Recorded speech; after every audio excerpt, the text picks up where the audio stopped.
Salut tout le monde, salut le chat, particulièrement Jean-François qui nous a déjà salué, et puis bien évidemment, salutations à Jonathan avec qui je vais présenter ce deuxième épisode d'Overtime. Comment ça va Salut Jonathan? Pascal. Déjà le deuxième. Bonjour à tous. Très heureux de vous retrouver. Et Pascal, moi je me suis réveillé ce matin là, avec une fébrilité parce que enfin, j'ai juste le goût de dire enfin, ça va commencer.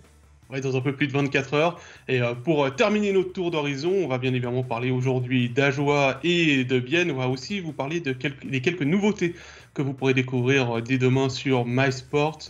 Et comme d'habitude, n'oubliez pas, si vous avez des questions, les commentaires sont ouverts, on a un œil dessus et on espère pouvoir y répondre le plus possible. Et puis pour commencer cette émission, on va pas être que les deux, on va commencer comme la semaine passée à 4. Et on va retrouver nos deux camarades de début d'émission, à savoir Stéphane Rochette, qui sera bien évidemment avec nous toute l'émission. Salut Stéphane.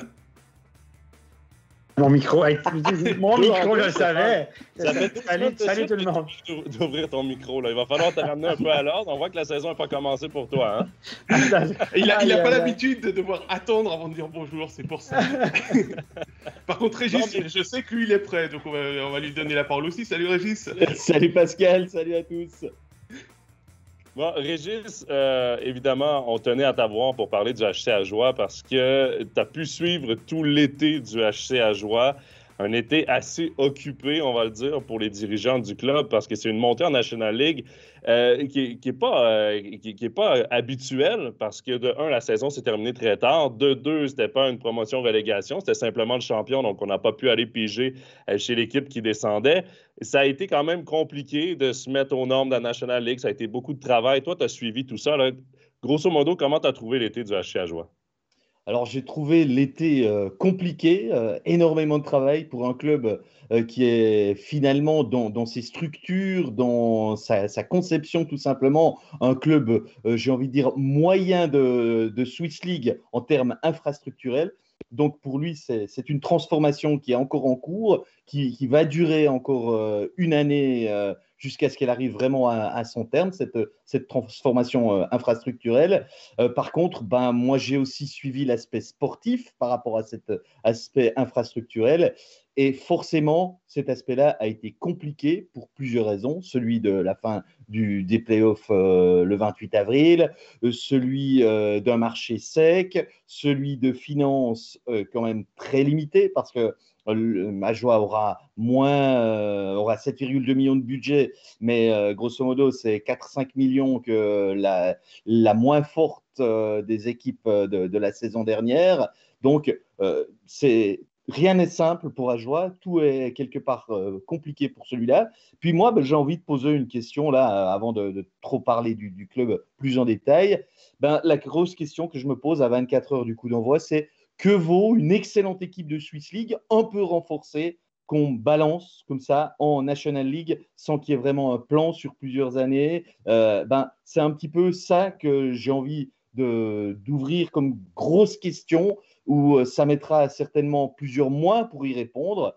Mais on peut d'ores et déjà se lancer cette question pour essayer de comprendre un petit peu ce à quoi le HC Ajoie doit s'attendre pour la saison prochaine. Stéphane, il y a un avantage et un inconvénient quand même. L'avantage, c'est qu'il n'y a pas de relégation l'année prochaine. Donc oui, le HC Ajoie peut bâtir sur 2 ans. Le désavantage, c'est que cette année, est-ce qu'ils vont réussir justement à avoir une équipe compétitive? Est-ce qu'ils vont réussir Cette année, je pense que ça va être très, très, très compliqué au niveau infrastructure. Le budget, Régis a tout mentionné. Je pense qu'au niveau sportif, il faut s'attendre à une année hyper compliquée. Il n'y a aucun renfort vraiment de joueurs vraiment affirmés de National League. Ce n'est pas Romanenghi et Ness qui vont changer de l'équipe. On a 4 étrangers qui sont certes talentueux et qui vont jouer dans un environnement de Swiss League en National League. Ça va être très, très compliqué. Mais on le sait, on s'y attend, on sait toujours que le néo-promu la première année, c'est compliqué. Moi, ce n'est pas cette année qui me pose problème parce qu'on peut vivre avec, tout le monde va vivre avec, tout le monde va être compréhensif. Sauf que si les gens ne voient pas la lumière au bout du tunnel, s'ils ne se disent pas, ouais, mais c'est une année comme ça, on sait que cet automne, ils vont signer des gars, des titulaires de National League, ils vont aller chercher des renforts, des vrais renforts de National League, probablement un gardien, 1 ou 2 défenseurs. On aura le but. Si les gens pensent qu'ils auront le budget pour le faire, se trompent. Et ce qui m'inquiète, moi, c'est que cette lumière au bout du tunnel, je ne la vois pas. Parce que pour l'instant, on s'est dit, nous, on va tenter d'aller en National League avec ce budget-là. Régis, il l'a dit, c'est 4 millions de moins que le second plus petit budget. Ce n'est même pas les salaires. Le budget total d'Ajoie n'égale même pas probablement les salaires d'Ambry et de Langnau. Vous vous rendez compte à quel point on est loin, loin, loin. Alors, cette année, tout le monde va vivre avec, c'est compréhensif. L'année prochaine, par contre, s'il n'y a pas d'amélioration, puis l'autre année d'après, à un moment donné, ça ne vaut pas la peine de jouer à ce niveau-là. Moi, c'est ça qui m'inquiète. Ce n'est pas cette année, c'est l'année d'après. Puis l'année d'après, l'équipe de l'année d'après va se construire cet automne. Vous le voyez, il y a plein de renouvellements annoncés dans tous les clubs. Les gros joueurs, maintenant, on les re-signe, on les re-signe, on les re-signe. Tous les clubs sont déjà à préparer l'année prochaine. Donc, pour l'instant, Leschan, il y a un bout dans le toupette avec les contrats de cette année. Il va coacher, il va assumer 2 fonctions. Pour moi, c'est pas viable à moyen terme. Et il doit préparer l'équipe d'année prochaine maintenant, avec le budget de maintenant. Alors, je ne vois pas comment on va pouvoir aller chercher des joueurs parce qu'il ne faut pas oublier que les joueurs qui jouent avec Ajoie cette année, qui vont connaître une saison potable en National League, eux, ils vont avoir des offres probablement au double de ce qu'ils touchent maintenant. Est-ce qu'on pourra les garder?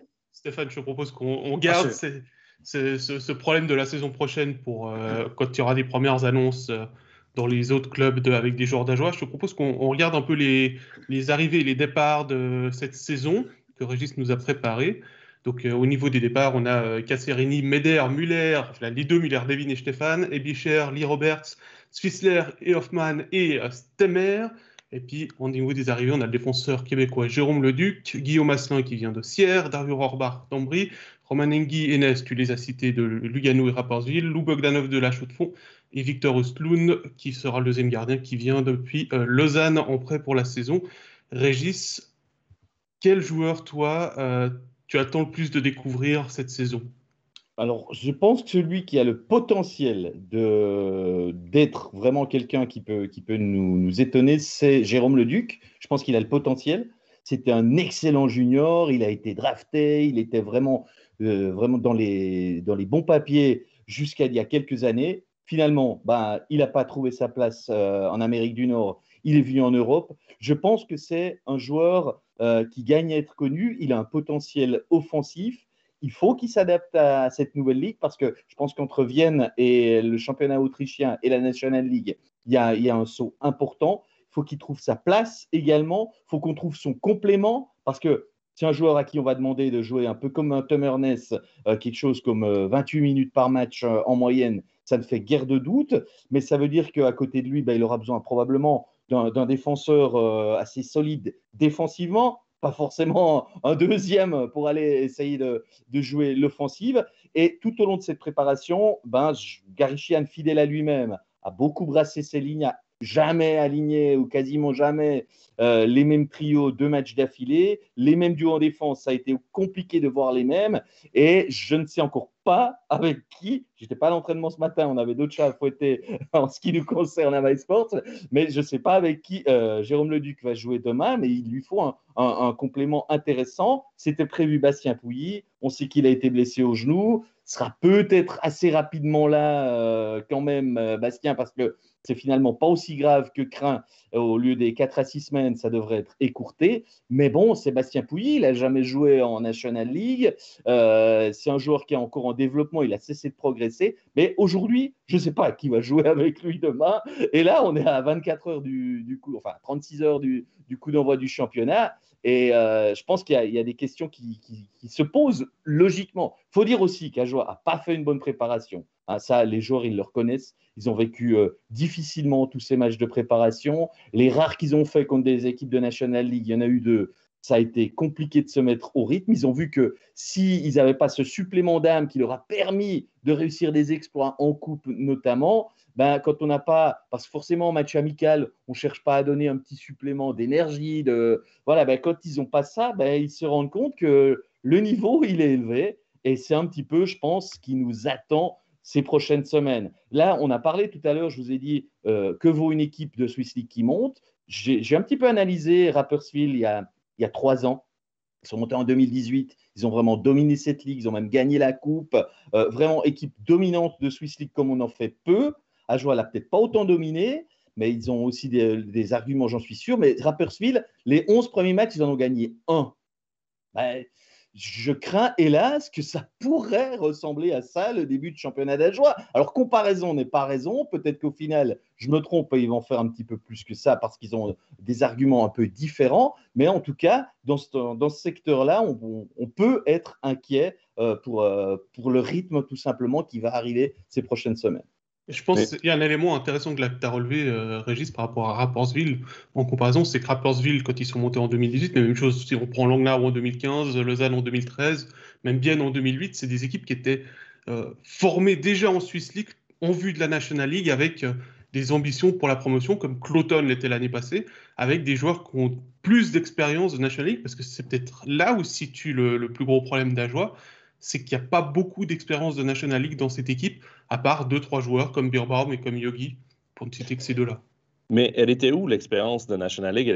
Elle était tout simplement plus disponible. Les gars, cette équipe-là, je pense que tout a joué contre Ajoie dans sa promotion pour cet été, pour bâtir une équipe de National League. Parce que les gars signent à l'automne en cours de saison. Là, on arrive, on cogne à la porte de joueurs de National League. De un, on a un budget limité parce que pour avoir les aides gouvernementales, il ne fallait pas aller au-delà d'un certain montant pour les salaires, qui est moindre de ce qu'on voit en National League habituellement. On ne voulait pas payer plus cher que les deux étrangers qui nous avaient fait monter Devos et Hazen. C'est beaucoup de bâtons dans les roues pour essayer d'attirer des joueurs de National League qui ont l'expérience, justement. Ensuite, pour les matchs de préparation, Régis en a parlé, les calendriers étaient déjà faits. Ils ont réussi à obtenir 2 matchs contre des clubs de National League, mais c'est tout. Et moi, je m'étais entretenu justement avec Devos et il avait dit que ça, c'est un gros problème parce qu'on n'a pas le timing. Le timing, les matchs de préparation d'Ajoie, mine de rien, là, ça va être les premiers matchs de la saison. C'est là qu'on va pouvoir évaluer l'équipe. C'est là que les gars vont devoir se mettre à niveau, se mettre sur le timing. Ça va être extrêmement compliqué les premiers matchs. Régis, tu disais une victoire sur 11 matchs. Honnêtement, si Ajoie a une victoire sur 11 matchs, je ne serais pas plus surpris que la moitié d'entre nous, je pense. Tu relevais les matchs de préparation. Moi, j'ai vu celui à Fribourg. Et je ne vais pas dénoncer le joueur parce que je pense que Gary, de toute façon, on l'avait vu. Et on veut des noms. C'était un défenseur. Donc, je vous laisse réfléchir parmi les 6 qui sont sous contrat. Un défenseur suisse, donc ça limite encore le truc. Non, il est entré. Gaucher ou droitier? Je ne le connais pas assez pour te dire ça, mais j'ai reconnu au numéro. Il restait à peu près 90 secondes dans la deuxième période. Il entre sur la glace, il regarde à droite, à gauche l'horloge. Au moment où il est entré sur la glace, et le puck était à sa droite le long de la bande, pas loin de son gardien. Il a quand même mis 5 secondes pour décider à aller dans sa zone défensive. Alors qu'en National League, tu dois déjà savoir au moment où tu entres sur la glace où est-ce que tu dois aller et qu'est-ce que tu dois faire. Et effectivement, Gary, après le match, il disait « Ouais, mais on n'a pas ces réflexes-là. On a encore des réflexes de Swiss League. Il faut que ça rentre dans la tête. » Et il se plaignait un petit peu de ce calendrier de préparation avec seulement 2 matchs de National League. Mais il soulevait le même point que tu as soulevé, Jonathan, c'est que les calendriers de préparation, ils sont en février. Et en février, Ajoie ne savait pas s'ils allaient monter. Il n'y a personne qui leur a fait de cadeau, hein, les garçons, ça c'est sûr. Non. Et je vais dans le chat, messieurs. Il y a Patrice qui dit Cloton avait 20 joueurs signés pour la National League et Ajoie a battu cette équipe quand même. En même temps, si Cloton est en National League aujourd'hui, je ne suis pas certain non plus que c'est beaucoup plus compétitif que Rapperswil quand ils sont montés. Là. Ce serait une équipe de fond de classement aussi. Il se serait adapté aussi à la National League. C'est simplement que Cloton avait les moyens de ses ambitions et avait prévu ses ambitions, alors qu'Ajoie, ils se sont un peu fait prendre au jeu. Et il reste quand même positif, messieurs. On va s'en sortir grâce au Lacet Rose. Au casque. Non, moi, alors, tout à l'heure, là, j'ai été volontairement un petit peu sombre sur le tableau que j'ai dépeint. Il y a des adaptations à faire. Il y a aussi des signes qui montrent qu'il y a des joueurs qui sont capables clairement d'élever leur niveau. Je ne vous dirai pas combien parce que je n'ai pas le nombre en tête, mais ils ont battu 2 clubs de National League sur un match dans les 3 dernières saisons. Donc, ça veut dire qu'on est quand même capable de monter ce niveau quand il le faut. Il y a des joueurs qui ont un potentiel et je pense aussi que l'idée de Gary Sheehan, c'était de donner à certains une deuxième chance. Un Eigenman, il a peut-être de tête, je dirais, une 70aine de matchs de National League, mais quelques minutes par-ci, par-là, on l'a pas… voilà, on l'a pas trouvé suffisamment bon pour en faire un vrai joueur. Le cas Ivo pour Rouillé, il y en a plusieurs comme ça. Et lui, il veut un peu cette revanche, si j'ose dire, parmi ces joueurs-là. Il veut aussi donner la chance à ceux qui ne l'ont pas eu en National League. Un Auert, alors il est vieillissant par rapport à la période où il avait été testé à Berne il y a bientôt 10 ans, mais quand même, un Frossard, on sait qu'il n'a pas cessé de monter dans ses performances. Aujourd'hui, je pense que même si Ajoie n'était pas monté, c'était un candidat un peu comme un Lehmann l'a été avec quelques années de retard pour peut-être montrer. Enfin voilà, c'est un petit peu des paris. Il y en a beaucoup des paris, je suis d'accord. Ils ne seront pas tous payants. C'est le même cas avec un Romanengi ou avec un Rohrbar, des joueurs de 4e bloc, 13e attaquant dans des clubs où ça n'a pas trop fonctionné. Puis on se dit peut-être dans un autre environnement, avec un autre vestiaire, un autre contexte, ben, ça peut quand même fonctionner pour avoir une saison, j'ai envie de dire, honnête. Je ne dis pas qu'Ajoie va terminer dans les 10 premiers parce que c'est complètement irréaliste à mon avis. Personne ne s'attend à ça. Mais le problème, c'est que des joueurs comme Frossard, pour prendre cet exemple, il a essayé de progresser. Si tu prends Frossard puis tu le mets à Vienne, tu le mets à Ambry, tu le mets à Genève, dans un environnement avec un ailier gauche, un ailier droit de National League, avec des défenseurs de National League qui te font de bonnes premières passes, et tu joues la moitié du match dans la zone d'attaque, il aura l'air pas mal plus intelligent que de jouer avec un allié gauche de Swiss League, un allié droite de Swiss League, un étranger qui arrive, qui découvre la Ligue, et des défenseurs de Swiss League qui auront de la peine à faire leur première passe parce que ça va un peu vite et que tu vas jouer le 3/4 du match dans ta zone.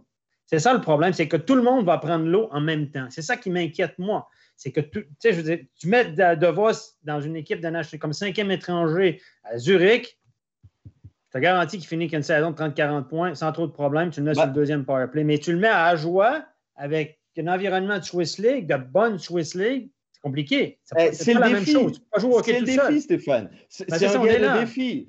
Phil est un gars de défi. On l'a vu beaucoup pendant l'été. Il nous l'a clairement fait comprendre que pour lui, c'était un défi cette saison de monter son niveau. Celui de Hazen, je pense qu'il est… Alors, il parle moins Jonathan Hazen, mais je pense qu'il a exactement la même attitude. Un Guillaume Asselin, on a vu qu'il était quand même capable quand il était assez bien entouré. Donc, le défi, c'est de faire ce step. Est-ce qu'ils sauront, quelques-uns, une majorité ou pas, le faire? Je pense que beaucoup des résultats, ça dépendra de la réponse à cette question. Beaucoup de choses va dépendre de ça. Mais je suis d'accord que tout le monde ne va pas tout d'un coup passer de joueur moyen de Swiss League, voire à bon joueur de Swiss League, à vrai joueur de National League. Ce n'est tout simplement pas réaliste. Il y aurait une progression. Petit tour dans le chat avec Patrice qui nous dit Ajoie ne peut que surprendre en bien. Il a l'avantage de n'avoir aucune pression cette année. Là, je pense qu'il n'y a personne qui va dire le contraire. On sera tous très contents de voir Ajoie performer s'ils arrivent à performer sur le long terme, c'est-à-dire sur l'ensemble de la saison. Oui, et mine de rien, ils ont gardé le même noyau. C'est la même équipe qui a monté, c'est la même équipe qui a gagné en Coupe de Suisse, c'est la même équipe qui a gagné l'année dernière en Swiss League. Le noyau est le même. On a rajouté quelques éléments, oui, mais moi, je trouve quand même intéressant le pari d'y aller avec 4 étrangers francophones, 4 Québécois, 4 gars qui se connaissent dans la vie. Les 2 qui arrivent, le Duc et Asselin, c'est 2 bons amis de longue date. Les gars vont vivre des moments difficiles au cours de la saison parce que c'est difficile de perdre. C'est difficile d'arriver dans les matchs et d'aller chercher cette motivation alors que tu sais que tu affrontes un Zurich, tu affrontes un Zug, qui sont des équipes intouchables. Pour des bonnes formations de National League, c'est des équipes pratiquement intouchables. Pour Ajoie, ça va être un autre monde. Là, au moins, tu as 4 Québécois dans une région qui a son club tatoué sur le cœur, qui reconnaît ses joueurs, qui aime ses joueurs.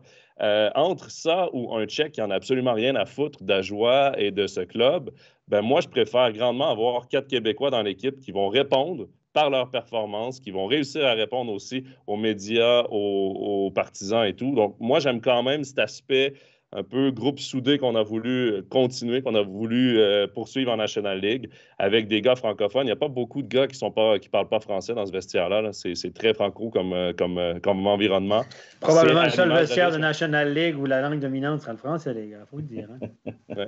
Ouais, surtout que même les Alémaniques Ajoie doivent apprendre le français pour entrer dans le vestiaire. Ah, peut-être Östlund qui sera désavantagé parce que lui, je suis pas sûr qu'il ait une notion de français. J'ai entendu dire qu'il n'avait pas forcément le bagou en français, mais par contre qu'il comprenait assez bien quand il y avait des discussions entre joueurs. Bon, il a quand même vécu quelques années à Fribourg. Exactement. Mais justement, Pascal, tu parles gardien. Moi, je pense que c'est un aspect sur lequel on peut discuter un peu. Parce que réfléchissez un tout petit peu, question gardien. On a parlé de ces budgets limités. Cajoie était le dernier à servir, le plus petit budget, donc forcément l'équipe qui proposera le moins. Ils arrivent en National League. La saison dernière, il y avait Stéphane Muller comme numéro 2. On l'a vu numéro 2 à Lugano. On a tous des doutes, je crois qu'on en a déjà parlé, sur le fait que tu sois un gars capable de tenir un tiers de saison devant le filet. Ajoie cherchait ça au moins. Un gars capable de faire un match sur 3 environ, on va dire là autour, quoi, en termes de match capable d'évoluer. Donc, ils sont arrivés sur le marché. Grosso modo, il y avait quasi rien, sauf les équipes qui avaient un gardien, un troisième en trop. On connaît le cas Mayer, et puis il y avait Lausanne avec Östlund. Moi, je pense qu'avec Wolf, qui a, sur les 3 dernières saisons de Swiss League, était vraiment un excellent gardien, peut-être même le meilleur gardien de Swiss League, si on se réfère à la saison passée, avec Wolf qui a une certaine expérience, qui a beaucoup mûri par rapport à la faiblesse qu'il connaissait quand il était en National League il y a 4-5 ans. C'est un gars qui est vraiment capable d'être intéressant devant le filet. Je ne veux pas dire parmi les meilleurs, je ne le pense pas. Et puis Östlund qui a joué que 6 matchs en National League la saison passée. Mais en tout cas, le souvenir que j'en ai, c'est qu'il était super fiable. C'était vraiment 6 bons matchs qu'il a fait devant le filet. Je trouve que le duo de gardiens, pour un néo-promu, il tient la route, il est intéressant. C'était compliqué de faire mieux. Tu sais, Régis, moi, j'ai aucun problème avec ce duo de gardiens-là. Tu aurais mis n'importe qui devant la cage. Tu aurais mis Robert Mayer de Davos devant la cage. Quand tu vas aller passer un vendredi soir à la Bossart Arena, tu vas recevoir 65 shoots et que ça va être des chances à 1 une fois sur 2, des 2 contre 1, des surnombres. Honnêtement, t'as beau être le meilleur gardien de la Ligue, ça pourrait être le duo de Lausanne, là, ils vont se faire défoncer quand même. Et ça va être difficile pour les gardiens et c'est là où on devra jouer serré, où on devra éviter le plus possible les surnombres et les erreurs parce que oui, on va jouer beaucoup de temps dans le territoire défensif et j'espère que Gary Sheehan a bien préparé son équipe défensivement parce que les gardiens vont avoir du caoutchouc. Tu veux dire que Gary a dû changer de nationalité pour devenir finlandais, pour proposer un jeu de bien complet dans la zone défensive, c'est ça? Pour faire plaisir à Stéphane? Oui, mais je ne suis pas sûr que c'est ça qui arrive. Selon les informations que j'ai de techniciens en Suisse, je ne suis pas sûr qu'ils ont forcément changé leur défensive de zone. Donc, si on continue à jouer du man-to-man, over-aggressive, puis le swarm, les soirées vont être longues. Pas certain qu'on ne va pas changer de système avant Noël. Ouais, certainement, Gary va devoir. Ils ont eu du succès en Swiss League avec ça, mais parce que tu as des bons joueurs, puis tu as une relance hyper rapide, etc. Mais quand tu es pris dans ta zone tout le temps, des fois, si tu regroupes devant la cage, c'est moche, ça fait chier tout le monde, mais ça marche. Mais en même temps, c'est souvent la tactique du néo-promu, de se regrouper devant la cage et puis d'essayer de fatiguer l'adversaire. C'est la tactique d'équipe du haut classement des fois aussi. Hein. Mais on est quand même dur avec Ajoie parce qu'on voit quand même clairement là, sur papier, ils n'ont pas le niveau. Mais moi qui perds 10 matchs sur 11 en début de saison, j'en ai à peu près rien à faire. Ce que je veux, c'est qu'il y ait une amélioration. Sur les 10 matchs d'ensuite, qui en gagnent 3, sur les 10 matchs d'ensuite, qui s'ajustent. S'il n'y a pas d'ajustement, puis que l'équipe est juste moribonde toute la saison, puis qu'ils se font défoncer partout, là, ce sera problématique. Mais il faut qu'il y ait des ajustements qui se fassent. Justement, la défense, si ça ne marche pas, il faut qu'on se regroupe, il faut qu'on change de tactique. Il y a du travail à faire avec cette équipe-là. Ça reste des joueurs qui avaient un potentiel pour plusieurs près de la National League, qui auraient pu espérer monter en National League. Là, c'est les 2 ans pour qu'ils se prouvent. Reste qu'il y a plusieurs joueurs là-dedans qui avaient quand même qui auraient pu avoir des opportunités. On pense aux 4 étrangers. On va monter à 5 ou 6 étrangers dans les prochaines saisons. Eux, ils se font valoir. C'est leur contrat, c'est leur statut dans cette ligue-là qu'ils sont en train de jouer aussi. Donc, les gars, oui, il faut qu'il y ait une amélioration. C'est sur le long terme quand même qu'il faut voir cette équipe-là. Il ne faut pas être trop dur dans les premiers matchs. C'est presque normal si c'est difficile dans les 10 premiers matchs. Oui, et puis on est aussi dur parce que justement, on essaie aussi de préparer les gens à ce que ce ne soit pas aussi facile que l'année passée pour Ajoie. Et puis aussi, comme ça, on peut être que, comme le disait Patrice, surpris en bien. Il y a Simon qui dit dans le chat, le challenge de Langnau cette année, c'est de pas terminé derrière Ajoie. Et je trouve quand même intéressant parce que les équipes vont prendre Ajoie comme une équipe facile à battre. Il faut qu'Ajoie aussi se nourrisse de ça et qu'ils en profitent parce qu'il y a des soirées où justement les clubs vont peut-être être moins bien préparés, vont peut-être être, même si ça reste des professionnels, hein, c'est humain de faire ça, quand tu joues contre une équipe que tu penses moins bonne que toi, plus basse que toi, qui a moins d'émotions, parce qu'on s'entend que quand tu vas jouer un Zug, pour revenir à Zug, un Zug Ajoie, il n'y a pas l'émotion qu'il va y avoir entre un Zug et un Genève, on s'entend là? Ou un Zug Zurich. Donc, automatiquement, peut-être qu'ils vont être un peu moins bien préparés ou peut-être qu'ils vont prêcher un peu par l'excès de confiance. Oui, deuxième gardien il faut aussi. qu'Ajoie rentre bien dans les matchs et qu'ils essaient d'en profiter et de créer la surprise. Et s'ils tiennent un Zug puis qu'ils perdent 3-1, ben écoutez, c'est quand même un bon résultat. Même victoire si morale. C'est une défaite. Victoire morale. Il y en aura cette année des victoires morales, les gars. Et ils essaient de gagner période par période, chiffre par chiffre. Exactement. Messieurs, je vais reprendre une question qu'on a eue la semaine passée de Jérôme Ribaud. Je ne sais pas s'il est dans le chat, si jamais. Bonjour Jérôme. Que pensez-vous des forces et faiblesses du HCA? Rapidement, Stéphane, les forces et faiblesses du HCA cette année? Elles sont faibles. Pour moi, ils sont faibles à toutes les positions avec le contingent, on vient de le dire. Les forces, le cœur peut-être, la volonté, mais ça, sur 50 matchs, ça dure sur un court laps de temps. Les forces par rapport aux autres équipes, il y en a peu. Je pense qu'on a quand même des étrangers de talent, mais dans un environnement de Swiss League, je le rappelle. Voilà, je ne peux pas vous tracer beaucoup de points très, très positifs. Sinon, la motivation, l'envie de se prouver, comme on a dit. Mais ça, sur 52 matchs, c'est compliqué. Un beau mardi soir de novembre, là, à Zug, par exemple, pas toujours facile. Il y a Thierry qui nous dit dans le chat, moi je vois bien Ajoie battre le ZSC avec Malguin un mardi soir à Ajoie. Pourquoi pas? Non, mais c'est sûr qu'ils vont accrocher des points ici et là. Bien sûr. Voilà, à un moment donné, ils vont pas faire 52 défaites, ça c'est sûr. Non, mais c'est vrai que moi je préfère être cash avec les gens. Je les vois pas engranger beaucoup de points et de victoires cette année. Ils vont faire, évidemment, ils vont tenir la baraque certains soirs, mais sur l'ensemble de la saison, sur 60 minutes de jeu et puis sur 52 matchs, c'est pas la Coupe Suisse, là. C'est pas une fois de temps en temps, tac, avec une équipe en face qui ne prend pas toujours ça à cœur, parce qu'on s'entend que la Coupe de Suisse, les premiers tours, on verra bien ce qui arrive, les étrangers ne jouent pas, le deuxième gardien, etc. Je ne veux rien leur enlever, là, mais au début de la Coupe de Suisse, ça ne veut pas dire grand-chose. À la fin, peut-être un peu, mais même en finale, Volvern n'était pas très bien préparé contre Ajoie, sans rien enlever à Ajoie.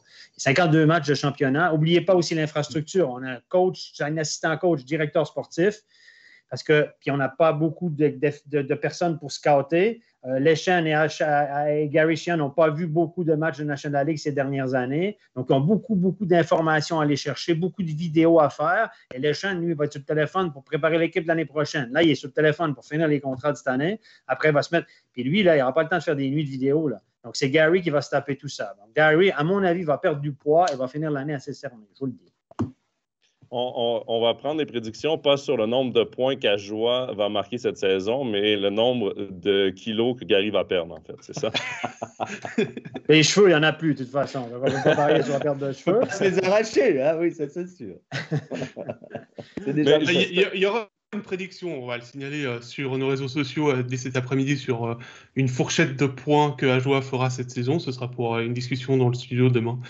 Vous pourrez donc vous participer et nous répondre avec ce sondage. Il y a d'autres questions. Oui, vas-y. Oui, et dans le chat, il y a Fabien, je me tourne vers Régis, il y a Fabien qui dit, est-ce que la grande force d'Ajoie ne serait pas son coach? C'est vraiment une belle occasion aussi pour le coach de se faire valoir en National League avec une équipe, là, s'il réussit à faire des miracles ou du moins d'avoir une équipe compétitive sur la patinoire, ce serait un assez gros tour de force pour Gary Sheehan. C'est quête ou double pour moi, pour lui. Je ne sais pas ce que vous en pensez. Soit il passe pour un génie parce qu'il accroche des points et il surprend tout le monde, et puis on va lui donner beaucoup de crédit. Soit ils connaissent une saison catastrophique, et puis ils disent, finalement, on vous l'avait dit, regarde, il n'a pas le coach, ça ne s'ajuste pas, il n'y a pas ci, il n'y a pas ça, sa défensive, son gardien, ses choix. Et puis là, évidemment, quand tu perds, les gars, le coach est toujours remis en question. Oui, mais quand même. Là, la fameuse question, il est bon, mais quand même, il y a quand même quelque chose à dire. Bon. Qu'est-ce qui va arriver? Alors, quitte ou double. Pour moi, c'est quitte ou double. Alors, j'ai déjà entendu cette théorie quelque part, Stéphane, donc tu n'es pas le premier qui me la sert, je te le dis déjà quand même. Moi, ce que je répondrais pour quand même connaître assez bien Gary maintenant, c'est que je trouve que c'est un coach qui apprend beaucoup. Et je ne pense pas qu'il va s'entêter dans des choix. D'ailleurs, on lui reproche parfois de trop changer ses lignes parce que, oui, mais attends, tu devrais essayer cela plus longtemps et tout. Au final, il change ses lignes, mais Ajoa a quand même été champion la saison passée. Ils ont gagné la coupe la saison d'avant et ils étaient en demi-finale et tout. Donc, finalement, peut-être qu'il fait quelques essais. Il fait comme tout le monde. Il n'est pas sûr de ses choix dès la première fois. Il se trompe également. Mais je pense qu'il n'est pas buté. On connaît tous des coachs qui vont 8 fois au casse-pipe avec le même style et tout. Eh bien, je pense qu'il va apprendre très rapidement. Et pour l'instant, je trouve que partout où il est allé, il a su se mettre au niveau et figurer parmi ceux qui tiraient en avant et pas ceux qui étaient là pour subir. Donc, c'est en tout cas un argument plutôt positif que négatif, même s'il n'a pas cette expérience de National League.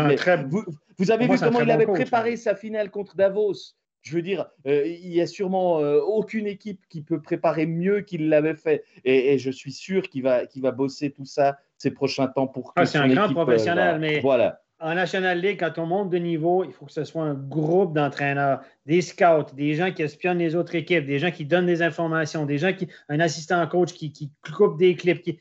Et là, il y a cette infrastructure-là, je vous le dis, c'est pour ça que je vous dis qu'il va perdre du poids. Elle est pas complète du côté de Ajoa. Elle est très petite. Donc, ça va être beaucoup, beaucoup de trucs qui vont porter sur ses épaules. Et je suis un grand fan de Gary Sheehan. Je dis juste qu'il y a une réalité dans le hockey qui dit que tu es aussi bon que les joueurs que tu as devant toi. Et c'est peut-être ça aussi son avantage par rapport à comment est-ce qu'il va être jugé à la fin de la saison. C'est ça. Mais on lui met pas la pression. J'espère qu'on sera patient. On regarde aussi ce qu'il avait sous la main pour dire, ah bah oui, finalement, il avait peut-être une équipe qui était plus faible que les autres, donc c'était pas évident d'être un bon coach. C'est évident, ouais. Je vous propose qu'on fasse un petit tour des autres questions qu'on a eues dans le chat. Donc j'avais déjà noté celle de Simon sur Langnau. Kevin qui nous demande quelle est l'équipe qui s'est la plus améliorée selon nous cette saison.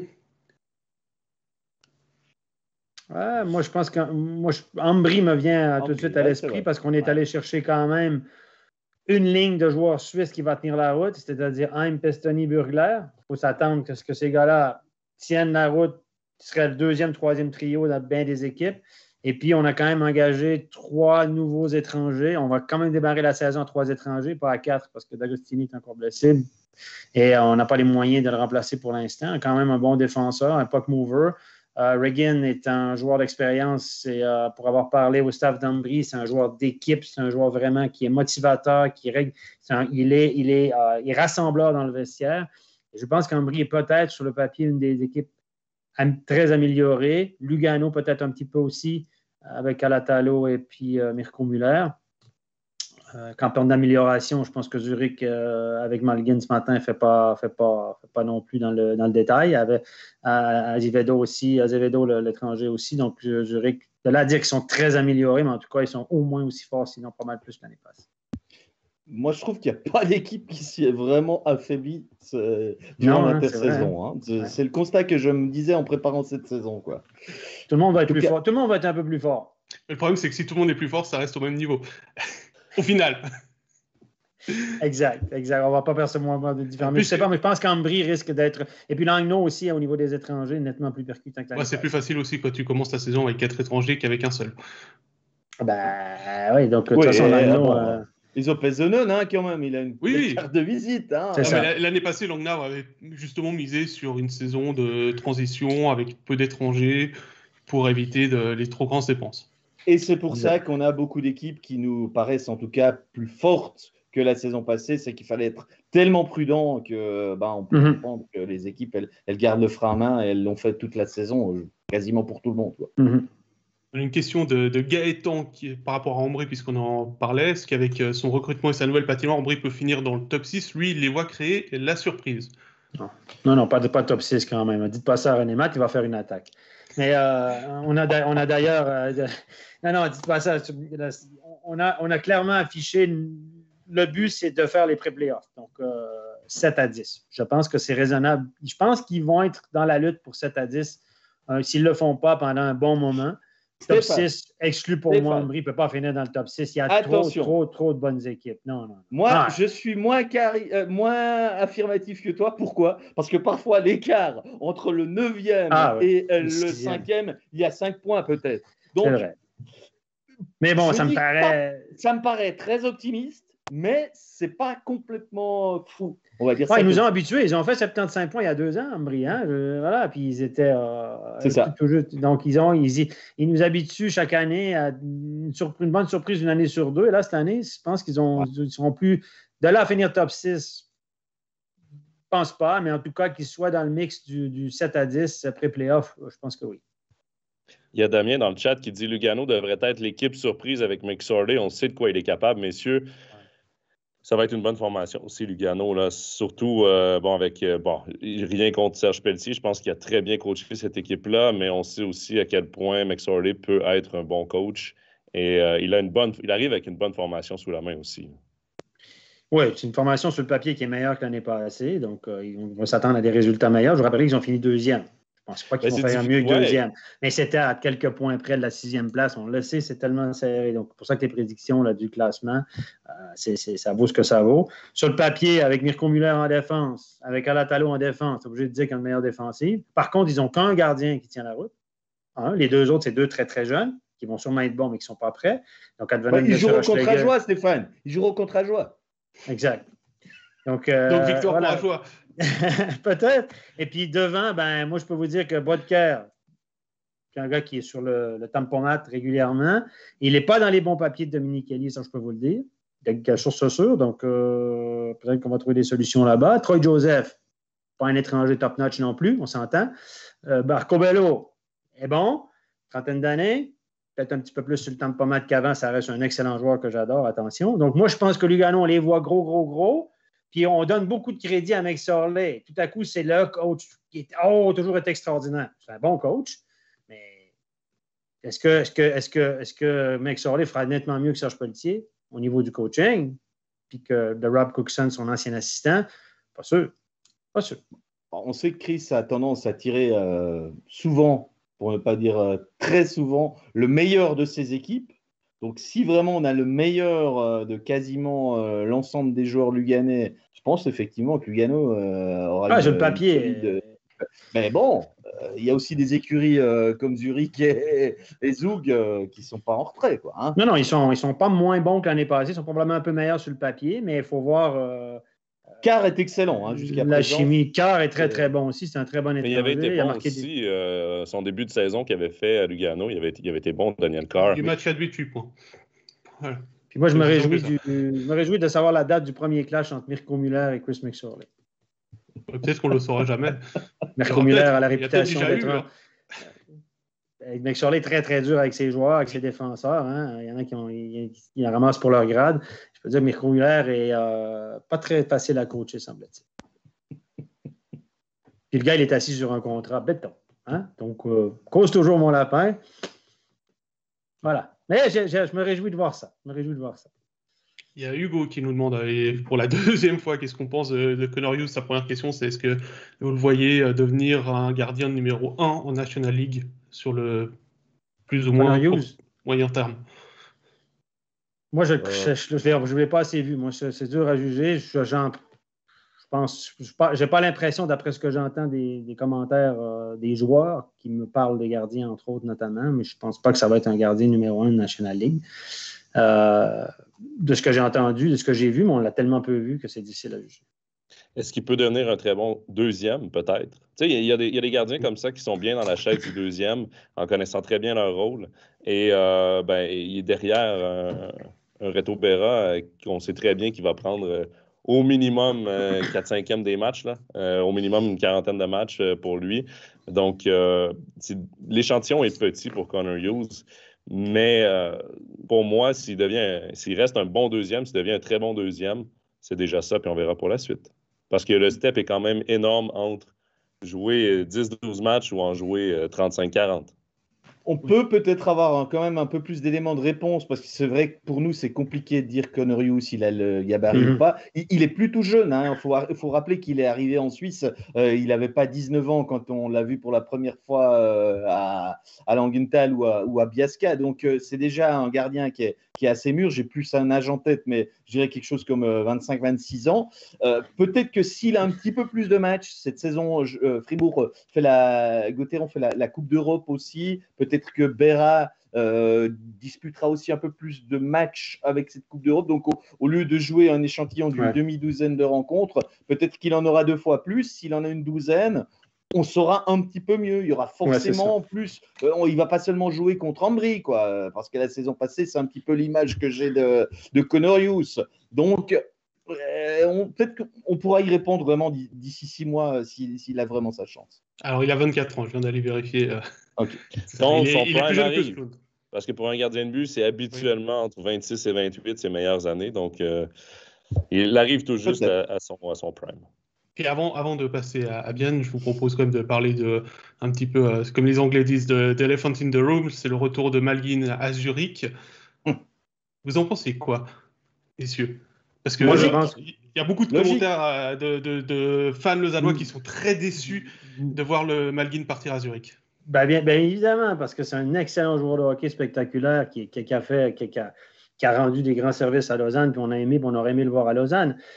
Moi, je pense que c'est une excellente nouvelle pour le hockey suisse, parce que c'est un excellent joueur, comme André Gatto, c'est un excellent joueur qui nous revient tout à coup, puis qui va nous faire plaisir parce qu'il est tellement bon, puis beau à voir jouer, puis facile à voir jouer. Maintenant, le fait qu'il joue à Zurich, évidemment, on aurait tous aimé qu'il soit en Suisse romande, à Lausanne ou ailleurs, mais maintenant, il est à Zurich, c'est du business, il est agent libre, on rappelle qu'il était prêté à Lausanne, et maintenant, il était libre de signer, de s'engager où il voulait. Donc, Zurich a probablement fait la meilleure offre, une fois de plus, et puis il lui a donné toute la sécurité qu'il voulait. Et Malgin a fait sa formation à Zurich, il adore la ville de Zurich, il ne s'en cache pas. Pour lui, c'est peut-être un choix aussi, non seulement il y a l'argent, mais il y a un choix émotionnel, et puis voilà, puis Zurich a une nouvelle patinoire aussi, tout ça, donc ma foi, c'est du business. Il était totalement libre. Hein. Je veux dire, il a signé où il pensait où il avait envie de jouer, le garçon, et on le comprend. C'est décevant, évidemment, mais moi, je pense que pour l'ensemble, pour le produit hockey dans l'ensemble, on ne peut que se réjouir d'avoir un joueur comme ça dans le championnat. Puis, mine de rien, c'est une décision tellement personnelle. Il était dans l'équipe de Lausanne l'année dernière. L'équipe a beaucoup changé. Le coach change et il connaît le coach parce que c'était l'assistant l'année dernière. Le montant d'argent qui était proposé était peut-être différent. Les années, tout. Il y a tellement de points. Je n'ai pas d'infos, mais il y a tellement de points qui peuvent faire pencher un joueur d'un côté comme de l'autre. Puis c'est quand même... On voit Gaëtan Haas revenir à Bienne. On voit Dennis Malgin revenir du côté de Zurich. C'était Zurich ou Lausanne, on voyait ça comme ça. Parce que les gars, ils ont une vie à côté. Les gens oublient que les joueurs, ils ont une vie à côté. Le gars, il veut vivre où? Il veut exister où? Il a vécu toute sa jeunesse, une grande partie de sa jeunesse à Zurich parce qu'il a commencé ailleurs quand son père était à Holton. Mais c'est un choix totalement personnel. Puis on peut pas lui en vouloir. Le gars, il n'avait pas promis rien. Il n'avait rien promis à Lausanne. En aucun moment, il avait dit à Lausanne, si vous me prenez cette année, je reviens l'année prochaine. Non, c'est un agent libre. Il fait absolument ce qu'il veut. Et puis, c'est un choix qui lui revient. Puis personne ne peut lui en vouloir pour ça. Hein. Moi, je suis un petit peu surpris à quel point les supporters lausannois sont déçus qu'ils ne reviennent pas. Oui.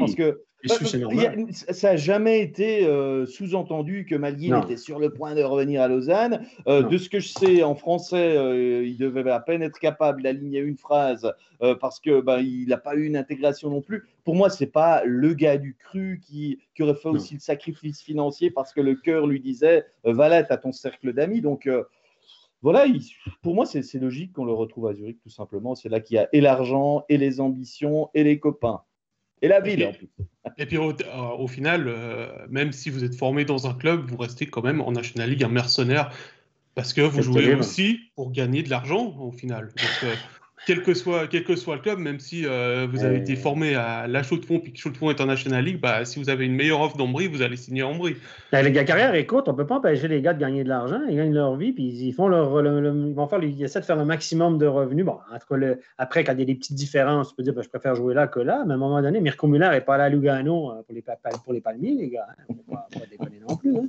Non, mais il y a aussi, messieurs, gagner de l'argent, mais aussi gagner des titres. Et peut-être que lui, dans son évaluation, Zurich est plus prêt et à long terme, sur 4 ans, parce que son contrat est de 4 ans, peut-être que pour les 4 prochaines années, il voyait Zurich plus près que Lausanne de gagner un championnat. Ça se joue aussi. C'est cette décision-là. Si on avait été dans ses souliers, probablement qu'on aurait prise à peu près la même si on avait eu les mêmes données. Tu parles de ça, il a gagné des titres en junior avec Zurich, avec certains de ses coéquipiers qui sont actuellement dans l'équipe de Zurich. Donc ça aussi, ça a dû... les novices élites, junior élite, voilà. Et il ne faut pas oublier André Gatto, la même chose. Hein? André Gatto, il a Zurich tatoué sur la cuisse, ces garçons. C'est pas des conneries, on l'a vu dans les réseaux sociaux. C'est un gars qui a fait ses juniors aussi du côté de Zurich. Beaucoup de joueurs ne veulent pas trop s'éloigner de la région. C'est humain, ils ont une vie. Ils vivent aussi à quelque part à côté. Hein? Il n'y a pas juste la glace, il n'y a pas juste le maillot, il y a la vie à côté. Je ne dis pas que la vie à Lausanne n'est pas bien, c'est une superbe place pour vivre, mais lui, il y a peut-être plus d'affinité à Zurich, déjà pour la langue. Hein? Quand tu sors de chez toi et que tu ne comprends pas ce qui se dit, c'est pas toujours facile. Merci Stéphane. On va fermer cette parenthèse question et puis on va surtout remercier Régis puisqu'il va nous abandonner. Oui, Régis, juste avant que tu partes, il y a Christine qui dit avec Régis au commentaire, ça va être le pied en parlant d'Ajoie. Donc, on lui annonce déjà que ce sera toi qui sera au commentaire demain. Donc, déjà, on sait quel match elle va regarder. Ça sera le match studio. Voilà. Merci, alors salutations à Christine. C'est sympa. Merci Régis. Et puis Stéphane, on te retrouve dans quelques instants. Jonathan, le temps de faire la transition pour accueillir David, on va répondre à Sébastien qui nous dit la saison passée, vous avez dit que Zug aurait une saison plus difficile et puis cette année, on les pronostique premiers. Qu'est-ce que toi, tu en penses? Est-ce que finalement, on a peut-être surévalué Zug dans nos pronostics? Ben, je ne penserais pas. Ils ont fait des bons mouvements de personnel dans l'été. Ils ont été capables de combler les départs de la bonne façon. Ça reste une équipe championne qui garde le même noyau. Oui, Hoffman est parti, mais on le remplace bien. Donc, bon, après, les pronostics étaient faits avant que Malgin signe à Zurich. Est-ce que ça aurait changé notre pronostic? Ça, c'est une autre question. Quoi qu'il en soit, Zug va être quand même une très, très bonne équipe. Que ce soit premier ou que ce soit troisième, reste que moi, je la vois comme une équipe toujours top 3 et un prétendant certain au titre encore cette saison. Je ne sais pas, toi, Pascal, si ça change quand même ton avis, là, le fait de voir Malgin arriver à Zurich? Malgin et Kenville, ouais, peut-être. Bon, et puis on va surtout rappeler et préciser que les pronostics, c'est pour la saison régulière, c'est pas pour le titre de champion suisse. Il peut se passer beaucoup de choses en play-off, donc on verra bien. Puis de toute façon, les pronostics, c'est fait pour être déjoué et puis passer pour des idiots à la fin de la saison. Voilà pour cette parenthèse, on va s'intéresser à Bienne, donc on va accueillir David Pietronico qui nous rejoint. Salut David. Salut tout le monde. Allez, petite question comme sur Ajoie, David. Vu que tu as aussi beaucoup suivi la Swiss League l'année passée, puis qu'on a discuté 45 minutes sur Ajoie, à ton avis sur les forces et faiblesses? D'Ajoie ou de Bienne? D'Ajoie pour commencer. Pour Ajoie, je crois que vous avez fait un tour d'horizon assez complet. C'est difficile de rajouter quelque chose. Là, ça sera compliqué, mais les joueurs, le staff, le public le savent. Et en avant pour signer une victoire ou 2 victoires assez rapidement pour faire l'effet de surprise peut-être au début, puis profiter de ça pour bâtir quelque chose. Mais même le président, quand vous parlez avec lui, même les dirigeants sont assez lucides pour dire qu'une saison déjà à 35-40 points serait déjà une bonne première saison pour commencer ce championnat dans l'élite du hockey suisse maintenant. Donc voilà, mais après, demain, vu que vous en parliez avec Régis aux commentaires, c'est Ajoie-Bienne. Ça rappelle quelques petites saveurs de derby de Ligue B à l'époque, quand ça s'appelait encore comme ça. Et pourquoi pas déjà commencer là peut-être sur une bonne note face à des Biennois qui reviennent en terre jurassienne. Je sais pas, il y a toujours une belle histoire. Oui, mais d'ailleurs, David, tu parles de derby. Hein. Ce qui anime le hockey, ce qui est beau du hockey, c'est les rivalités. Et on a 2 commentaires. Là. On a Patrice qui dit si on gagne tous nos matchs contre Bienne, on peut perdre tous les autres. Ça, c'est en parlant d'Ajoie. Ça, c'est Canadien nordique. Ça, c'est Canadien nordique à l'époque. Quand les Nordiques sont montés à NHL, en 1979, les gens ils disaient ça, pourvu qu'on gagne tous les matchs contre le Canadien, le reste, on s'en fout. Mais c'est aussi la beauté de la chose, c'est ce genre de rivalité. Et ce sera intéressant. Et c'est intéressant aussi qu'on commence avec ce fameux affrontement à Ajoie-Bienne que je pense qu'un peu tout le monde attendait. Voilà, maintenant on va s'intéresser au HC Bienne avec les transferts. David, on te laisse la parole. Tu nous as beaucoup écouté, maintenant c'est à toi de parler. Avec plaisir. Comment vous dressez finalement le bilan de la saison dernière et les perspectives du HC Bienne? Pour parler bilan, à quoi ça tient une saison réussie, une saison ratée? C'est une victoire qu'il a manqué au HC Bienne la saison dernière, à 2-3 points peut-être pour être top 6 et s'éviter de passer par les pré-playoffs. Alors, est-ce qu'on parle de saison vraiment ratée? Est-ce qu'on parle d'exercice décevant parce qu'après, on s'est pris les pieds dans le tapis face à Rapperswil? C'est très difficile. La barrière est quand même assez compliquée. Bienne n'a pas tout fait faux la saison dernière. Il a manqué ce petit quelque chose, cette flamme ensuite pour se qualifier pour vraiment les quarts de finale. C'est vrai que s'il prenait la place de Genève, peut-être que contre Fribourg, l'histoire était différente. On ne saura jamais finalement. Mais ce que l'on est sûr, c'est que les dirigeants, les joueurs, le staff du HC Bienne veut aller de l'avant. Maintenant, et pour ça, finalement, on va tirer les leçons du passé assez récent déjà. On a un petit peu fait le ménage quand même dans l'effectif du HC Bienne. On peut montrer peut-être le premier tableau, celui des principaux départs, j'ai envie de dire, parce qu'il y en a eu énormément des départs, des joueurs moins importants. Mais si on lit le tableau dans l'ordre, bien sûr qu'il y a les attaquants à gauche, avec notamment la Légion étrangère qui est fortement touchée. Seul Rayala va rester. Jason Fuchs aussi, qui a une perte importante. En défense, vous rajoutez encore Lindbaum, qui n'a certes pas fait la meilleure saison de sa carrière. Sami Kreis qui part. Stéphane Hulbert qui descend en Swiss League après ses nombreuses blessures et commotions. Et le coach aussi. Donc, vous voyez qu'on a quand même pas mal fait des nettoyages, même de printemps tardif, j'ai envie de dire, du côté du HC Bienne pour essayer d'aller de l'avant et de progresser. Et qu'est-ce que ça donne finalement? Il fallait faire des arrivées aussi. Et à ce niveau-là, il y en a eu peut-être un petit peu moins. On va compter sur plusieurs joueurs du cru qui peuvent monter aussi en défense. Mais c'est quand même des joueurs d'expérience. C'est le mot que j'ai envie de mettre en gras et de souligner en voyant les arrivées. C'est du caractère. Le retour, bien sûr, de l'enfant prodigue, Gaëtan Haas, qui revient à la maison. Étienne Froidevaux, on ne le présente plus. Il a aussi un lien d'attache avec le Seeland. Jere Salinen a été capitaine, je crois, ces 4 dernières années dans les équipes dans lesquelles il a été. Il vaut 35-37 points dans les dernières saisons, donc ça ne devrait pas être une grande déception. En défense, Paris, parce qu'on perd Yanis Moser, il n'était pas dans la liste avant, c'était encore la certitude. Il peut très bien nous faire la surprise aussi de revenir, Yanis Moser, en fonction de ce qui se passe avec la NHL aussi. Mais on va jouer avec 2 défenseurs étrangers. Victor Leuve, qui est un joueur qu'on pourrait présenter, peut-être Stéphane nous en dira plus après, mais comme un stabilisateur de défense. Et Yakovenko, jeune, peut-être ce genre de joueur étranger qu'on aura plus l'habitude de voir si on élargit le nombre de joueurs étrangers dans les prochaines années. Grossman et Schneeberger sont venus se rajouter parce que avec le départ de Moser, ça c'était un petit peu léger derrière aussi, avec Delémont, Stampfli, c'était peut-être encore un petit peu juste. Steinegger a fait les bons téléphones, je pense, même si Noah Schneeberger n'a peut-être plus joué plus qu'un tiers de la saison depuis 3 ans maintenant, mais il a quand même connu ses meilleures années à Bienne, c'était il y a 10 ans, vont me dire les spécialistes, mais voilà, je trouve que il y a un bon équilibre, et là-dessus, il y a le druide, le mage, le guide qui est de retour après avoir vaincu son cancer, Antti Termenon, qui avait quand même qualifié Bienne 2 fois de suite pour des demi-finales. L'année où les playoffs n'ont pas eu lieu il y a 2 ans, il était 5e. On disait que c'était peut-être l'année ou jamais du HC Bienne. Donc, il y a une très belle osmose. Oui, il y a eu beaucoup de départs, mais je crois qu'on a fait des transferts assez justes et bien sentis pour dire que Bienne, je pense, va être candidat à jouer des rôles plus intéressants en saison régulière. Après, en play-off, c'est trop loin et il peut se passer trop de choses, les blessés, les nouvelles arrivées. On ne va pas se projeter si loin, mais je crois, de mon point de vue, je vous écoute volontiers, je réponds volontiers à vos questions aussi. De mon point de vue, Bienne est plus fort cette année que ce qu'il n'a présenté la saison dernière. Alors Stéphane, avant que tu nous parles de Victor Leuve et ton avis sur Bienne, Sébastien nous dit respect à Gaëtan Haas d'être retourné à Bienne, dommage pour Berne. Et Fabrice nous donne son avis.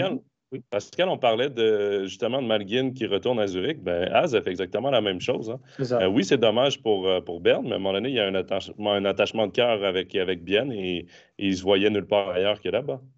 Et Fabrice nous dit au niveau des joueurs suisses en attaque, c'est top. Défensivement, un peu moins, tout comme le Gouli, mais pour les étrangers, Bienne n'y met pas les moyens. Stéphane. Attends, Stéphane, il y a aussi Simon qui dit le but d'Alain Côté était bon, si jamais. Non, il n'était pas bon. Il y avait clairement obstruction sur le gardien. J'étais là ce soir-là, je m'en souviens. Obstruction. Corey Fraser a pris la meilleure décision de sa carrière. Voilà. Donc, du match. Et donc, C'est bien, j'ai Dossier clos. Donc voilà, l'HC Bien, à mon avis, est un petit peu meilleur que l'année passée aussi, je pense. Je pense que Rayala ne peut pas faire pire que l'année passée. Donc je pense que Rayala pourrait revenir. C'est un Finlandais derrière le banc, un Finlandais avec lui probablement sur la ligne. Je pense que la Légion étrangère est intéressante. Gaétan Haas va amener de la profondeur au centre, c'est évident. Et puis Froidevaux aussi. Froidevaux, ça reste un gars qui peut assumer un rôle de deuxième, troisième, voire quatrième joueur de centre, qui peut jouer en infériorité numérique, qui peut même compléter un powerplay. On l'avait déjà vu jouer à powerplay à Lausanne à une certaine époque. Et je pense que là, Bien aura une équipe très intéressante qui va jouer pour le top 6, qui va être dans le mix là, des équipes qui veulent finir top 6. Je sais qu'on a tendance à rabaisser les attentes, c'est la mode, hein? Les équipes, parce qu'ils ne veulent pas être déçus, puis ils ne veulent pas se faire ramasser, etc. Donc, top 6, ça nous suffit, puis après ça, on verra, puis tout ça. Mais ça, c'est le discours officiel, mais je pense qu'aujourd'hui, secrètement, Steinegger, je pense qu'on a une bonne petite équipe quand même. Et on pourra faire quelque chose. Pour ce qui est du défenseur là, ce que j'ai entendu de lui, que c'est un gros bonhomme, un grand bonhomme qui va stabiliser la défense, qui n'a pas spécialement des skills en attaque corrects, sans plus, pour un gars qui va être un sniper sur le powerplay ou diriger le powerplay. Mais il peut être physique, il fait une bonne première passe, c'est un gars qui joue dans ses limites. Voilà, c'est ce que j'ai entendu de lui dans les rapports de scouting ou les gens avec qui j'ai parlé, c'est ce qu'on cherchait de toute façon. Et puis Yakovenko, le petit jeune, hein, mine de rien, on l'a engagé il y a 2 ans, je pense qu'il était venu finir la saison. Pas si mal, bon sens du jeu et tout. Moi, l'engagement de Schneeberger, c'est une marque de non-confiance aux jeunes. Je suis désolé, mais moi, je suis Delémont aujourd'hui. Je me dis, bon, mais merde, je t'en plie, puis Delémont, je me dis, attends, ils n'ont pas confiance en nous. Là. Ils veulent avoir une police d'assurance en Schneeberger. Dans la mesure où Schneeberger est une police d'assurance, sincèrement, bon, il faut me l'expliquer, celle-là. Là. Mais bref, voilà. Donc, je pense que Schneeberger va venir prendre du temps de glace à des jeunes en devenir, mais les directeurs sportifs, ils veulent développer des jeunes, ils veulent gagner le prochain match aussi. Mais en même temps, Stéphane, tu parles de Schneeberger et des jeunes.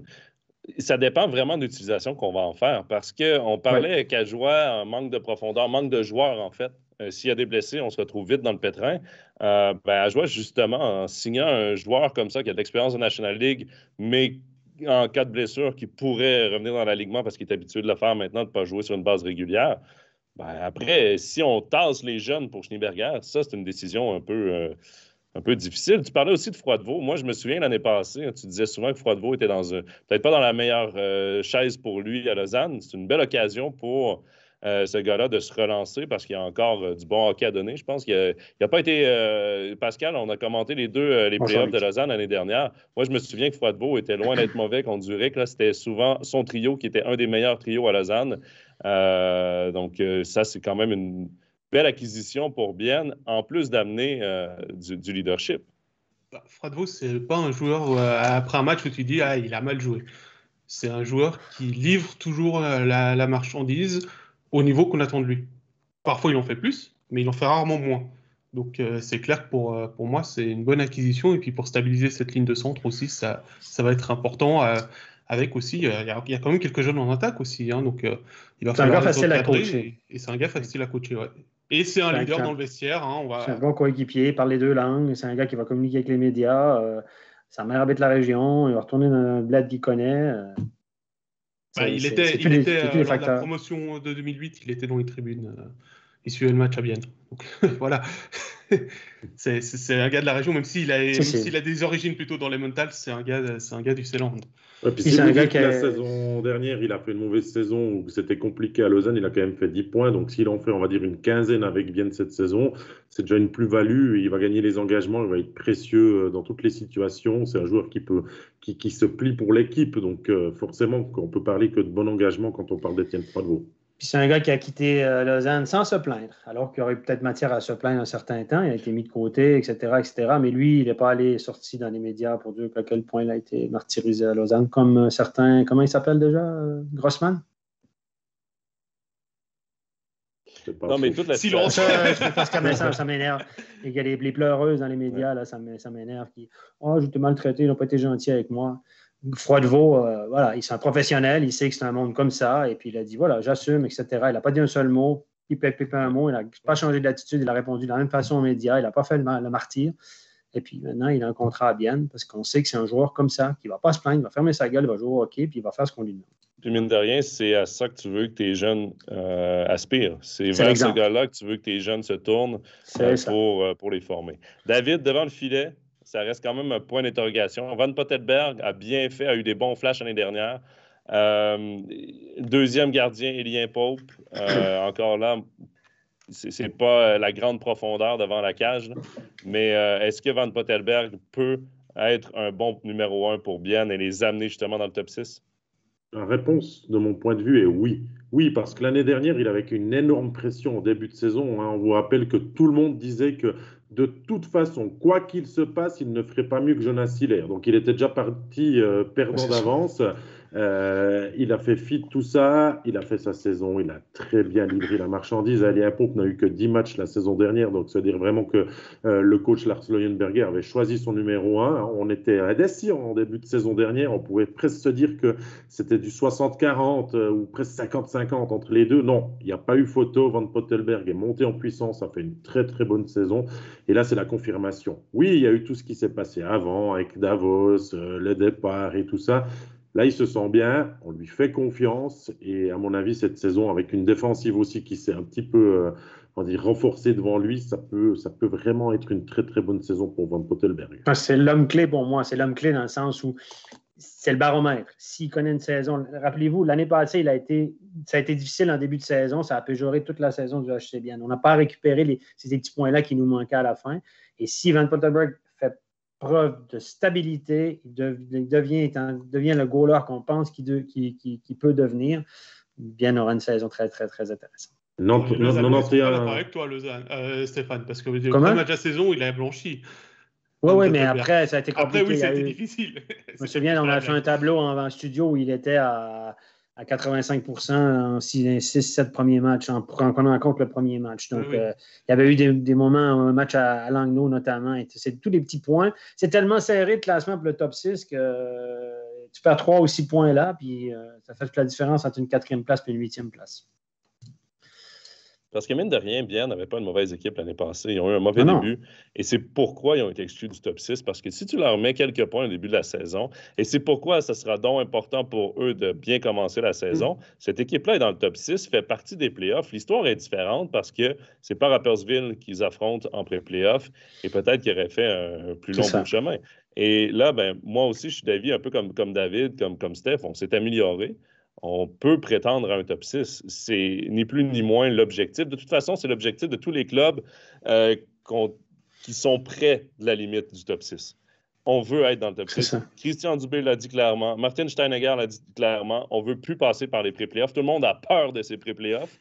Il y a congestion autour de la barre, mais on veut à tout prix éviter les pré-playoffs parce qu'on a vu ce que ça a donné. C'est difficile vers le top 6. Il y a 6 places, il y a 10 clubs qui veulent y être. Donc voilà, il y aura forcément des déçus. Bon, Berne, je pense qu'ils ont dit qu'ils visaient les pré-playoffs. Top 8 qu'ils visaient, quelque chose comme ça. Hein. Donc, top 8, c'est pas les pré-playoffs. Hein. Attention. 7 et 8, oui. 7 et 8, oui. Mais on n'a pas. Hein. Donc, à Berne, on a été assez prudent aussi dans nos annonces. Hein. Non, parce que Marc Luthier est visionnaire. Si tu passes par les pré-playoffs, ça te fait en tout cas 1 voire 2 matchs de plus à la maison. Si on reste avec patinoire pleine, c'est tout bénéf pour le CP Berne aussi. Messieurs, il y a Simon qui va dans le commentaire. Lui, il a fait son listing, là, sa liste des principaux, des meilleurs clubs romans. Parce qu'on a quand même fait... on a dressé le portrait des 5 clubs romans là, sur les 2 dernières semaines. Et lui, il place Bienne en premier, devant Lausanne, Fribourg en 3e, Genève en 4e, 5e pour Ajoie. Nous, il arrivait en 4e position. Non, il arrivait en 3e position de notre classement, derrière Lausanne et Genève. Mais David, est-ce que tu penses que Bienne pourrait surprendre à être le meilleur club roman cette saison?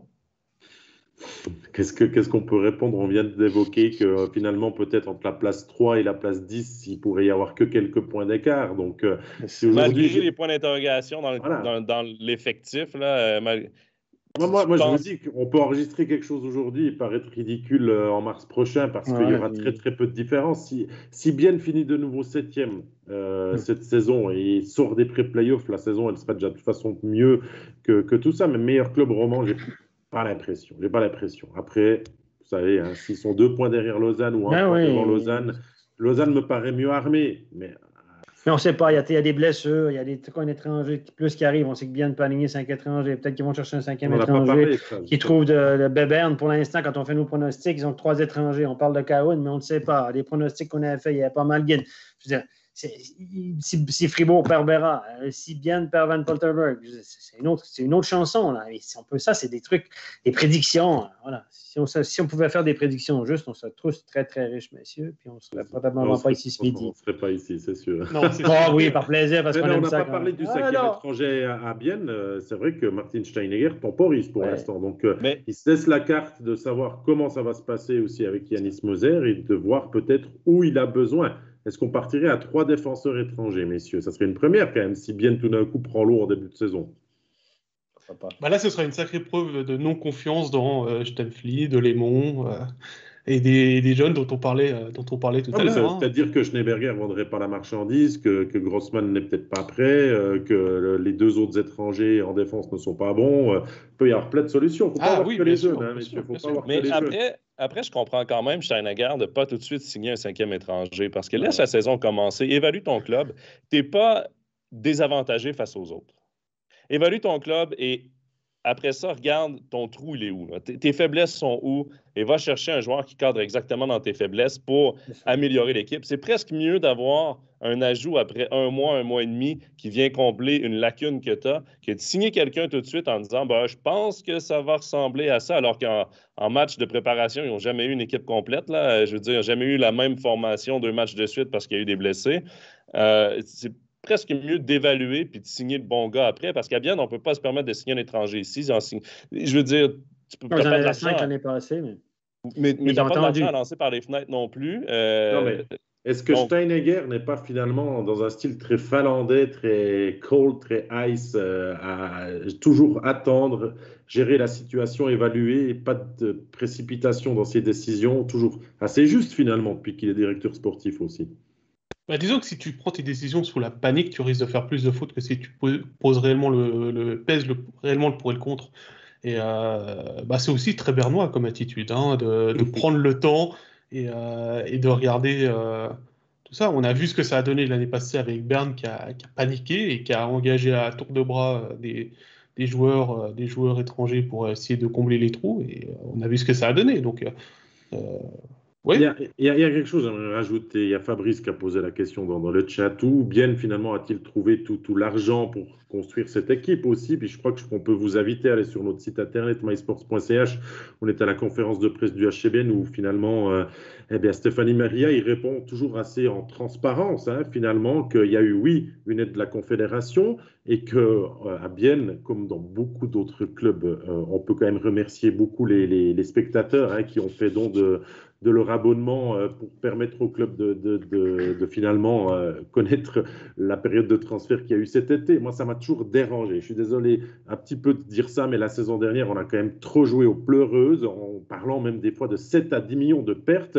Et au final, on annonce dans la plupart des clubs entre 300 et 500 000 francs de pertes. Donc, c'est-à-dire que c'est de l'argent qu'on peut facilement compenser parce qu'on a de l'argent de côté aussi pour effacer ça, et que cette année, on part quand même sur un budget plus conséquent parce que le public sera présent dans les tribunes. Donc, on a vite trop joué un petit peu, selon moi, aux pleureuses pour finalement que la situation soit pas si grave que ça et qu'on engage un petit peu dans tous les clubs de National League. Je ne vise pas que le HC vienne à tour de bras.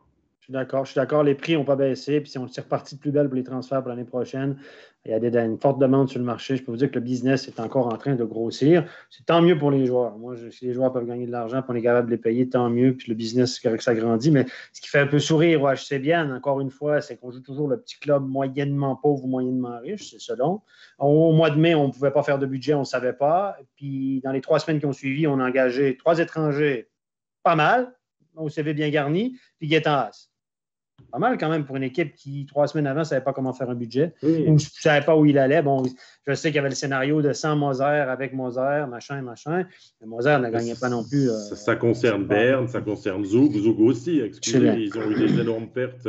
Et c'est clair que c'est de la masse salariale qui est partie avec Alatalo, avec Hoffman et tout, mais on a quand même fait venir des joueurs avec un certain CV et on n'a pas bouché les trous avec les jeunes du club non plus à Zug. Hein. Oui, ils ont une place peut-être différente dans l'effectif, mais Zug veut rester compétitif. Le titre gagné l'année dernière leur a ouvert l'appétit quand même, hein, et ce serait dommage pour eux de ne pas essayer de doubler la mise cette saison. Je ne connais pas beaucoup de clubs qui ont désinvesti cette année. Non. Il y a peut-être Rapperswil qui est resté assez stable. Beaucoup de jeunes. Qui continuent de miser sur les jeunes. Il y a Langnau, oui, ils ont mis un petit peu plus d'argent dans les étrangers, mais comme on le disait dans la partie de Régis, je ne crois pas qu'il y a d'équipe plus faible cette année. Il y en a une 13e, c'est tout. Voilà. Je pense qu'on va s'arrêter là sur Bienne, et puis je vous l'ai dit, on va parler des nouveautés MySports. Pascal, oui? Juste avant qu'on parle des nouveautés, il y a Hugo dans notre chat, je viens de voir ça, là, qui vient de dire Ambry vient d'annoncer un étranger jusqu'à novembre. Oui. Donc oui, on va tester un nouvel étranger, c'est Brendan McMillan, c'est un Canadien.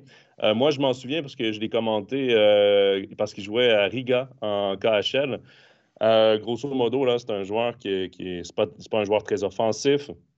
Il est plus autour du demi-point par match.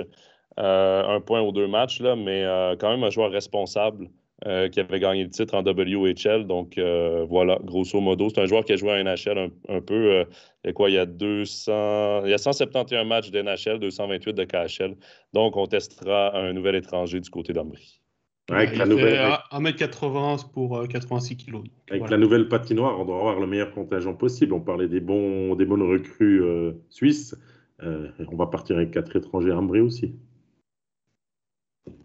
Voilà. Je disais, on allait partir dans les nouveautés MySports et on profite que tu es là, David, puisque tu es notre rédacteur en chef adjoint. Tu as un peu suivi tout ce qui va être nouveau cette année. Il y a surtout une très grosse nouveauté après les matchs. Bon, on n'a pas envie de vous brusquer, tout d'abord. Hein. On ne va pas tout révolutionner en ce début de saison. Vous n'allez pas avoir Stéphane qui sort de votre écran pour venir un soir dans votre salon. On pourrait vous l'envoyer quelquefois. Je pense qu'il y a des gens qui aimeraient bien ça, par contre. Quelques théories avec Stéphane dans son salon et tout. On pourrait envisager ça. On pourrait faire du business aussi, tiens. Mais non. Si on reprend dans l'ordre avant de parler de nouveautés... Puck and Goal, l'avant-match reste la même chose, sauf demain où on prendra l'antenne à 19h parce qu'on a beaucoup de choses à vous dire. Stéphane, ça fait tout un été qu'il a envie de passer en revue tout ça. Overtime, il permet un petit peu de tailler sa langue et d'aller mieux et tout, mais demain, dès 19h, soyez avec nous. Sinon, on passera en revue tous les clubs romans et on fera l'avant-match sur le retour du HC à Bienne, donc demain au menu. Pour le reste, pas de grand changement dans les pauses. La tablette de Stéphane, des belles analyses et tout ça. C'est vrai que Pascal a déjà vendu la mèche. Ce qui va changer, c'est l'après-match. On va avoir un nouveau back-check, de new back-check, le talk, qui va venir s'installer dans vos écrans. C'est-à-dire que direct après le match, on va continuer de suivre un petit peu ce qui se passe dans les patinoires. On va vous montrer les buts. Et ensuite, vers 22h30, on aura le new back-check qui arrive. On verrait, on a investi un petit peu d'argent sur le salaire de Stéphane, je crois, ou de Pascal, je ne sais plus, lequel des deux, pour faire un nouveau décor avec nos invités. On s'installera, on aura 4 thèmes de discussion dans 4 canapés très, très, très confortables. Stéphane, je crois que tu ne peux pas dire le contraire, tu les as déjà testés. On a déjà testé ça. Oui, impeccable, pas trop incliné. On ne sera pas trop avachi comme ça avec le veston comme ça. Ça va être chouette. On sera assis à peu près convenablement. C'est cool. En plus, on pourra pivoter. Ça, c'est pas mal. Mais les caméras. Ça, il ne faut pas trop le faire à la télé. Je sais, les caméramans, ils n'aiment pas trop. Si tu n'es pas d'accord avec un de nos invités, tu vas y tourner le dos. C'est ça que tu es en train de nous dire? Exactement.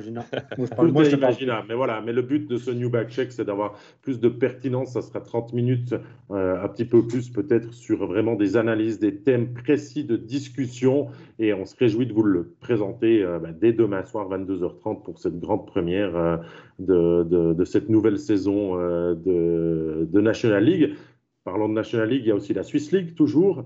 Pas de fan stream cette année, puisque le public aura quand même un peu plus de plaisir à se rendre dans la patinoire que ce que l'on a fait l'année dernière, mais toujours les meilleures affiches qui seront présentées, en principe le mercredi, que vous allez pouvoir avoir vos affiches, sauf pour la reprise. Ça sera jeudi, avec un très très beau match entre Chaux-de-Fonds et Cloton pour débuter tout ça. Donc voilà, je crois que il y a quand même de quoi faire pour passer une bonne saison et je crois qu'on est tous d'avis, hein, que ce soit mes collègues en direct comme ceux qui piaffent d'impatience derrière, comme vous qui nous suivez, qu'on a vraiment envie que ça commence et puis qu'on puisse commencer à faire nos premières belles théories de la saison dès demain.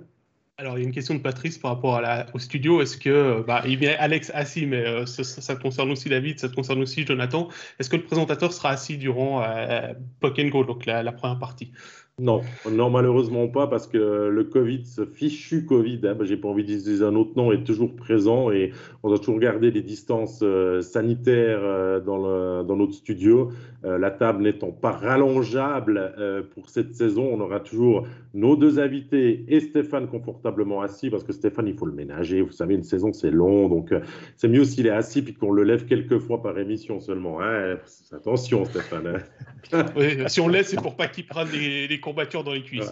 Voilà. Le présentateur sera toujours debout et les 4 personnes seront assises dans New Back Check. Allez, je vous le vends la mèche dans ces sièges confortables. Il n'y a pas que Stéphane qui sera assis dans un siège bien confortable. Donc, ça va être cool. Non, honnêtement, ça va être cool. Je vous garantis que ça va être cool. Là, on pourra faire des débats. On pourra opposer nos idées, pas en vitesse entre deux buts. On pourra opposer nos idées officiellement. Et puis, on aura peut-être des téléphones, on va peut-être inclure aussi les spectateurs, les fans, on pourra peut-être parler direct après le match avec un entraîneur, tout.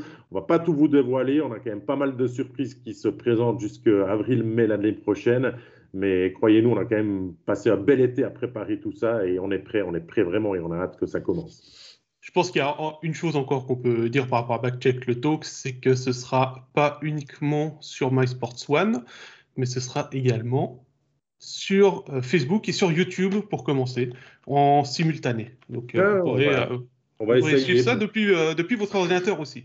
Voilà, et puis les gens qui rentrent peuvent nous écouter sur leur téléphone portable et tout, et puis arriver même au bar pour boire l'après-match avec les copains, en ayant déjà les différentes analyses de Stéphane, et puis paraître hyper calé sur le sport.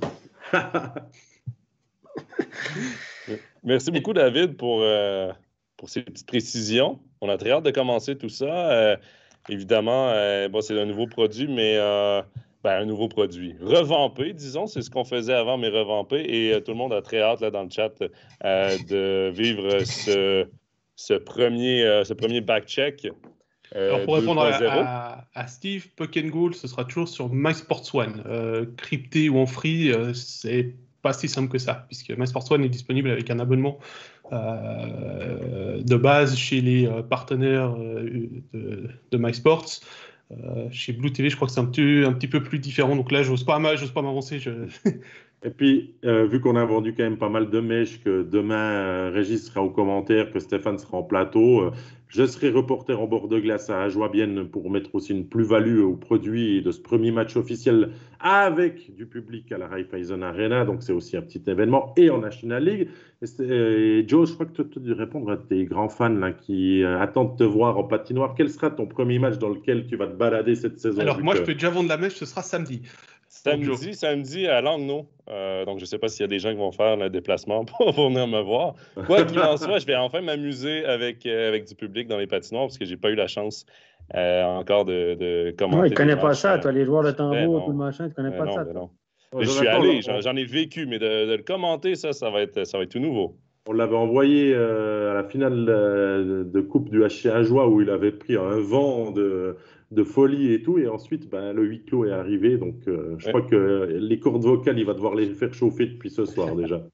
Je parle plus jusqu'à samedi. C'est comme Céline Dion, tu ménages tes cordes vocales. Voilà. Et oui, pour répondre à Fabrice, Joe ira à Ambry au cours de la saison, c'est prévu. Ouais. Ah oui, il faut. Mais ce sera pas ce samedi. Et voilà, mais que ça soit aussi Jérôme, Jean-Philippe, Pascal ici présent, notre belle équipe de freelance qui vont vous commenter cette rencontre. Hein, toute l'équipe est archi motivée. Et...